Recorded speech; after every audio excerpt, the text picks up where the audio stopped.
มีปลาใหญ่เว้ย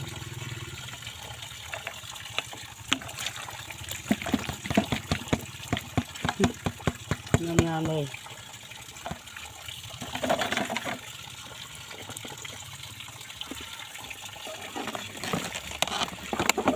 เวลาสมควรเนาะ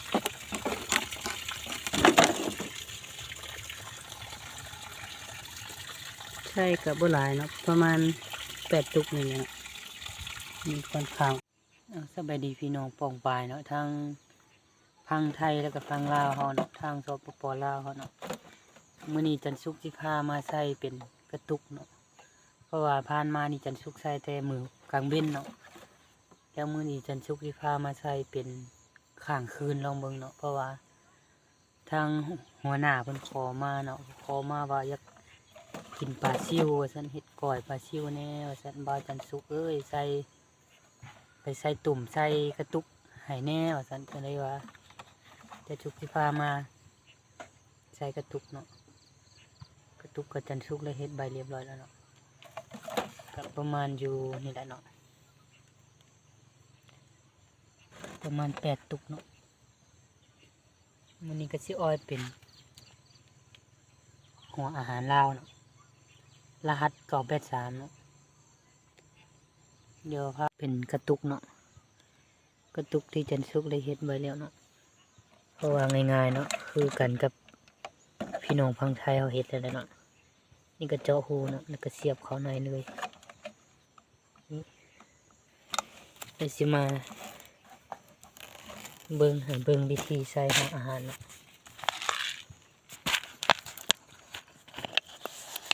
ก็ใส่ไปหูนี่เลยเนาะ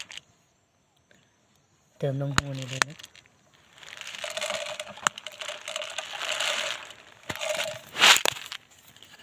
เติมแล้วก็จะใส่ลายกว่านี้หน่อยนึงเนาะให้มันเข้าอยู่ในเนาะเดี๋ยวไปเบิ่งนำกันเนาะก็สิมาสาธิตวิธีใส่นำกันเนาะเพราะว่านี่กระตุกเนาะเขาจะบางทางนี้ลงเนาะเดี๋ยวพามาเบิ่งเนาะนี่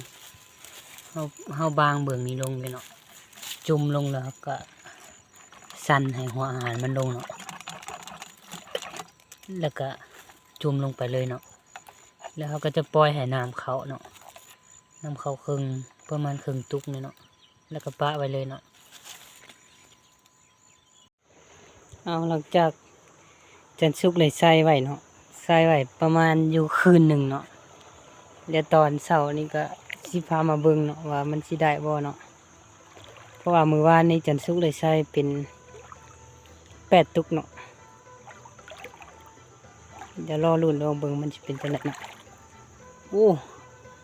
ตัวนี้ก็ถือว่าเข้าหลายสมควรเนาะนี่เต็มเลยเนาะนี่เต็มกระตุกเลยโอ้หลายๆอยู่เนาะหลายๆเลยเนาะเพราะว่าผ่านมานี่ใส่แต่เป็นกลางเว้นเนาะมื้อนี้ก็ลองใส่เป็นกลางคืนเบิ่งเนาะมันสิได้บ่เนาะเบิ่งตุกที่2กันเลยเนาะเต็มคือเก่านี่โอ้หัวหน้าเพิ่นขอมาว่าอยากกินเป็นก้อยปลานี่เลยเนาะก้อยปลาหน่อยปลาธรรมดาเนาะ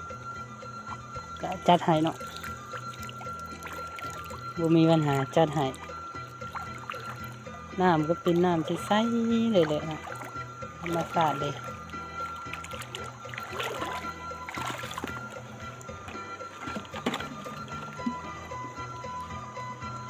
รุ่นตุกที่3อยู่พู้นเนาะเดี๋ยวเอากันเนาะใส่อยู่ข้างๆใส่เนาะนั่นแต่มันจะบ่มีปลาใหญ่เนาะทางเที่ยวๆนี้มันจะมีแต่ปลาน้อยปลาซิวปลาคอกั่งอย่างนี้แหละเนาะ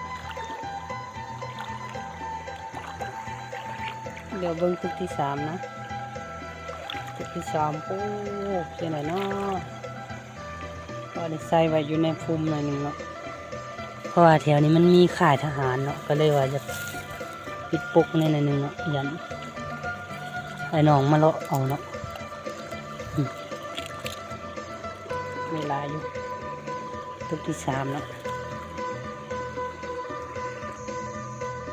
เดี๋ยวมาต่อเป็นตุกที่4เนาะมันสิได้บ่ใส่ข้ามคืนนี่บ่ปานใดเนาะบ่ถอดใส่กลางเบนเด้อแนะนำเนาะถ้าเป็นพี่เป็นน้องเพิ่นอยากใส่เนาะก็อยากแนะนำให้ใส่เป็นกลางเบนนี่แหละเนาะเดี๋ยวกลางเบนนี่ค่อนข้างสิหลายๆก้อนเนาะนี่ครับอีกันซุกใส่เป็นกลางคืนลองเบิ่งเนาะเพราะว่าหัวหน้าเพิ่นขอมาว่าอยากกินเนาะก็เลยว่าใส่เป็นกลางเว้นให้ครับกลางคืนเนาะ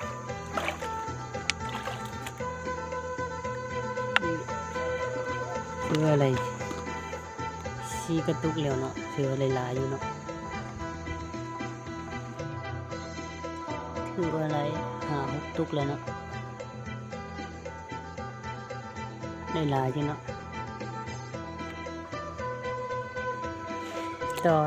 อเป็นตุกที่6เนาะได้บ่เนาะปกใส่น้ำเล็กนึงเนาะนี่อยู่มื้อนี้ฉันหลายจะเป็นตัวน้อยเนาะ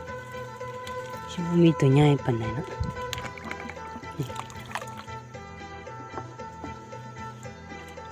ถือว่ามานอยู่เนาะพอใส่ได้อยู่เนาะ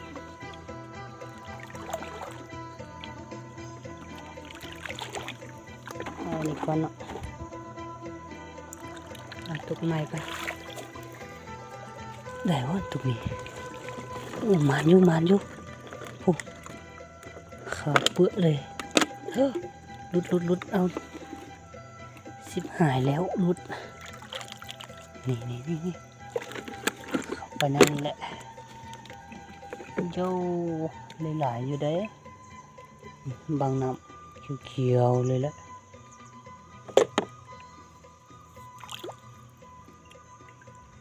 จับเอาไปบ่ไหวแล้วเนาะใส่ตะกร้านี่นะใส่กระตาเนี่ยเอาหิวเอามันจังสบายยัดเข้าในนี่หมดรถ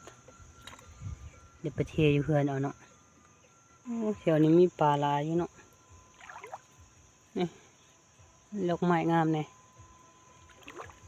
ต่อตุกสุดท้ายเนาะสุดท้ายชุดโอ้ปลาตายหมดแล้วเนาะ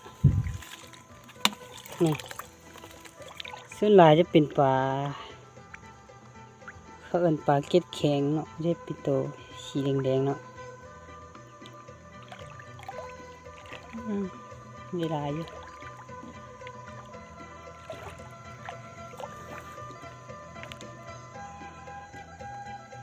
เก็บที่ว่าขั้นตอนเก็บแล้ววันนี้เนาะเก็บใส่ตะกร้านี่แหละเนาะกระตาเก็บไปเทอยู่เพื่อนเอาเนาะ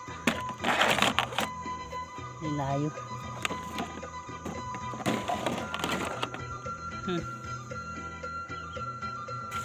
สรุปผลมาเลยเนาะก็จะใส่เป็นอันนี้ล่างพร้อมเลยเนาะเทเลยเนาะมันบ่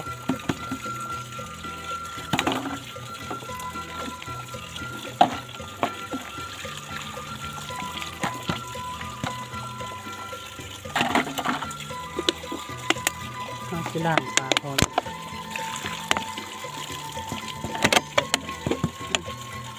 ตกยามัน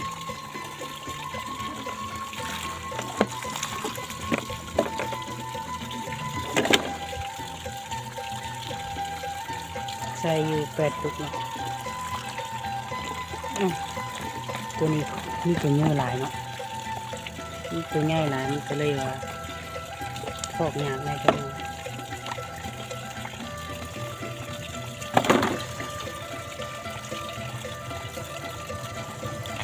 สรุปผลของเบิ้งโอ้นี่มีตัวเนื้อไว้นี่ ปลาใหญ่เลย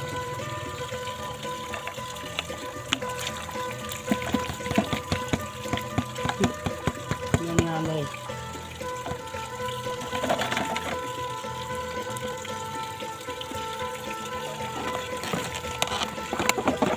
หลายสมควรเนาะ